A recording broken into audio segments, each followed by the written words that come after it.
চিন্তা ভাবনা করছি আমি এই বাড়িতে কাজ করব না। আমার বাবাকে একটু বললো তো আমার বিজনেসটা একটু দেখতে। আচ্ছা, এখানে কি আমরা বিজনেসের কথা বলতে আসছি না প্রেম করতে আসছি? ম্যাডাম আসলে আপনার আব্বা হার্ট অ্যাটাক করছে, আপনারা হাসপাতাল না পরে ডাক্তার বলছে সে আর বাইছে নাই। এখন আসতে পারেন, আমরা সমস্ত জিনিস বুঝাই পাইছি।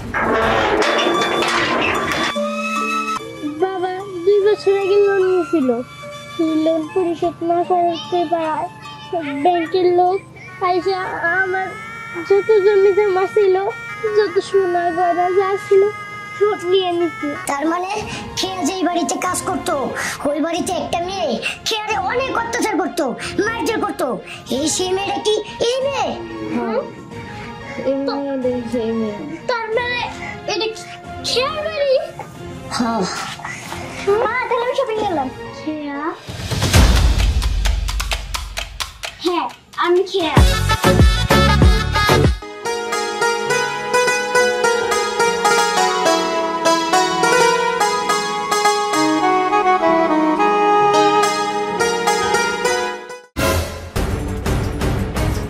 ছোট লোকের বাচ্চা, দিল তো আমার জুতোটা নষ্ট করে। জানিস এই জুতার দাম কত?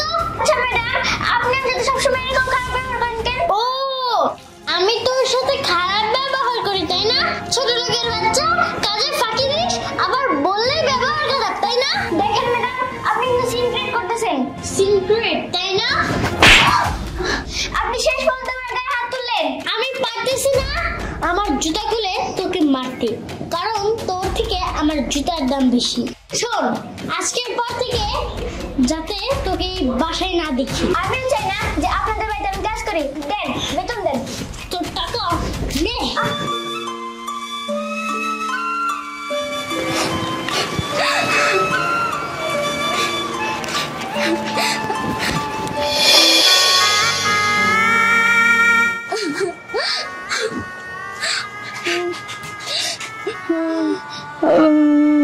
কি হয়েছে রে মা? তুই কান্না করতেছিস কেন? কান্না করতেছি কেন? আসলে আমি যে বাড়িতে কাজ করতাম না, ওই বাড়ির ম্যাডামটা অনেক খারাপ। আজকে আমার গায়ে হাত তুলছে, তাই আমি চিন্তা ভাবনা করছি আমি ওই বাড়িতে কাজ করবো না। মারে, বড় লোক মানুষটা অনেক খারাপই হয়, ওরা গরিবের মানুষ মনে করে না। কিন্তু মা, তুই যদি কাজটা ছাড়া দেস তাহলে আমরা কি খামো? আমার কাছে যে টাকা আছে এই টাকা তুমি 6 মাস খেতে পারবা। আর আমি ডিসিশন নিছি যে আমি শহরে চলে যাবো।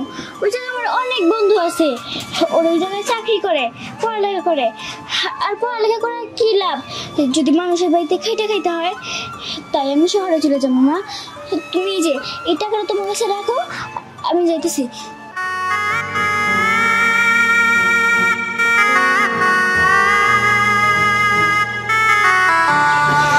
মা, আমি গেলাম। মারে, তোর যা ভালো মনে হয় তুই তাই কর। আচ্ছা মা, তুমি ভালো থেকো। আর যদি কোনো ওষুধ লাগে তাহলে আমার জানাবা। হ্যাঁ, আমি গেলাম। আচ্ছা, তোমার একটা কথা বলি। কি কথা বলো? তোমার বাবাকে একটু বললো তো আমার বিজনেসটা একটু দেখতে। আচ্ছা, এখানে কি আমরা বিজনেসের কথা বলতে আসছি না প্রেম করতে আসছি? না, আমরা তো প্রেম করতে আসছি। কিন্তু কিন্তু বাদ দাও তো। আসলে তোমার সাথে কোথাও গেলে যতক্ষণ আমাকে বিরক্ত না করবে তোমার শান্তি আসবে না। আচ্ছা বাবা, সরি, কিন্তু তোমার বাবার একটু বললো প্লিজ প্লিজ। আবার শুরু করলে? আসলে তোমার সাথে এই জায়গায় আসাটা একটু ম্যাডাম আমি তো আপনার অনেক খুঁজতেছি আর অনেকগুলো ফোন দিছি, কিন্তু আপনি ফোন ধরতেছেন না। তুই আমাকে কেন খুঁজবি আর আমাকে ফোন কেন দিচ্ছিলি? হ্যাঁ, ফকিন্নির বাচ্চা। আসলে ম্যাডাম আপনার আব্বু তো, আসলে ম্যাডাম আপনার আব্বু তো। ছোট লেগের বাচ্চা, একটা কথা কতক্ষণ ধরে বলছিস? তাড়াতাড়ি বল, কি বলবি? ম্যাডাম আসলে আপনার আব্বা হার্ট অ্যাটাক করছে, আপনারা হাসপাতাল না পরে ডাক্তার বলছে সে আর বাইছে নাই। এইসব মজা সবসময় আমার সাথে করবি না। দেন ম্যাডাম, আমি সত্যি কথা বলতেছি, আমি মজা করতেছি না। আপনি না হয় দেখেন। তার মানে কি সত্যি? না বাবা,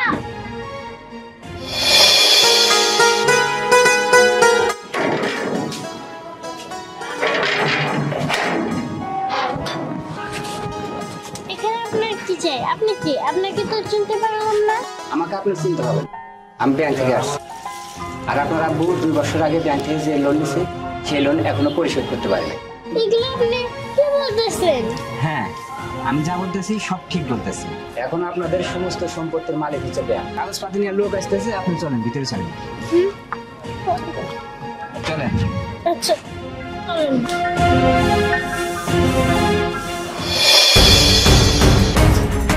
এখন আসতে পারেন, আমরা সমস্ত ঋণই বুঝাই পাইছি।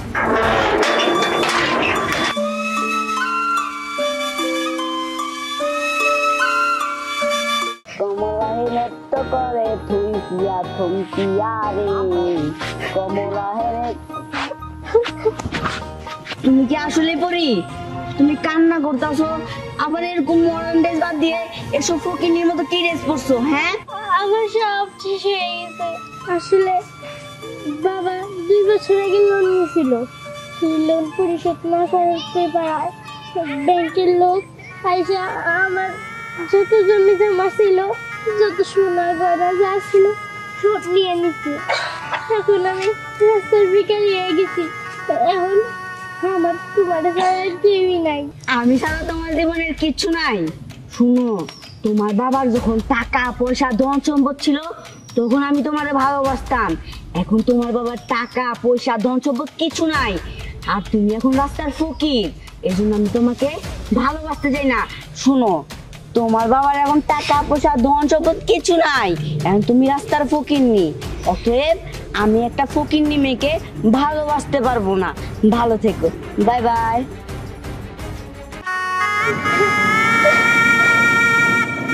আর আমার কাছে টাকা নাই, বাড়ি নাই, গাড়ি নাই, কিছু নাই বলে আমার পাশে কেউ নাই।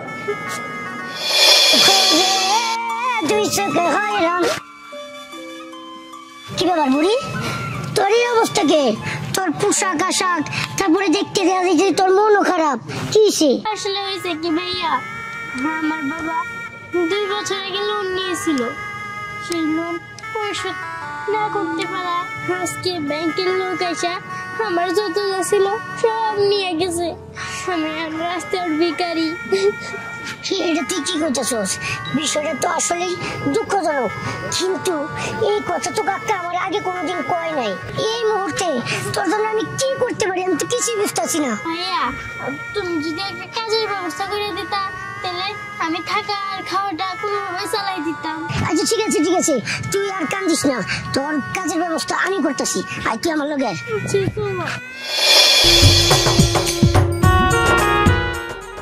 মানে চাচি, আপনি একটা কাজের মেয়ে খুঁজছিলেন না? এই যে আমার বোন, সে খুব অসহায়, তারে আমি নিয়ে এসি আপনার বাড়িতে কাজ করার জন্য। আমি তো চিনি। কি? আপনি ওরা চিনেন? কিন্তু কিভাবে চিনেন? আমার মাইয়া আমরা তার বাসায় কাম করতো। আমার মাইয়া ধরে মাইরা ওর বাসা থেকে বার করে দিছিল। কি? আপনি এটা কি কইতাছেন? তার মানে খেয়া যে বাড়িতে কাজ করতো, ওই বাড়িতে একটা মেয়ে খেয়ারে অনেক অত্যাচার করতো, মারধর করতো, এই সেই মেয়েটা কি এই মেয়ে? এই মেয়ে দেখছে, এই মেয়ে। তার মানে এটা খেয়ার বাড়ি? হ্যাঁ মা, তাহলে আমি শপিং গেলাম। খেয়া? হ্যাঁ, আমি খেয়া। শোনো বোন, তোমার একটা কথা কই, তুমি এখান থেকে চলে যাও, এই বাড়িতে তোমার আর কাজ করা হইব না। না, তোমার যাওয়া লাগবে না। তুমি যে ভুলটা করছো সেই ভুলটা অন্তত আমি করবো না। দেখছো, তাদেরকেই মানুষ বলে। কই গেল তোমার টাকা পয়সা, ধন সম্পদ? যে মেয়েটা তোমার বাড়িতে কাজ করতো আজকে তুমি তার বাড়িতে কাজ করতে আইছো। টাকা পয়সা থাকলেই মানুষের এত অত্যাচার এত অবহেলা করতে নাই। অতএব প্রত্যেক মানুষের জীবনে পরিবর্তন আসবে। তোমার যখন টাকা পয়সা ছিল তখন তুমি তার অনেক অত্যাচার করছো, অনেক মারধর করছো, কিন্তু আজকে আজকে তোমার অধপতন হয়েছে, তার অনেক টাকা পয়সা হয়েছে। কই, সে তো অত্যাচার অন্যায় করে না? দেখে আমি তোর সাথে অনেক খারাপ ব্যবহার করছি, তুই আমার মাফ করে দে। আচ্ছা ঠিক আছে, আমি তোমাকে মাফ করে দিলাম।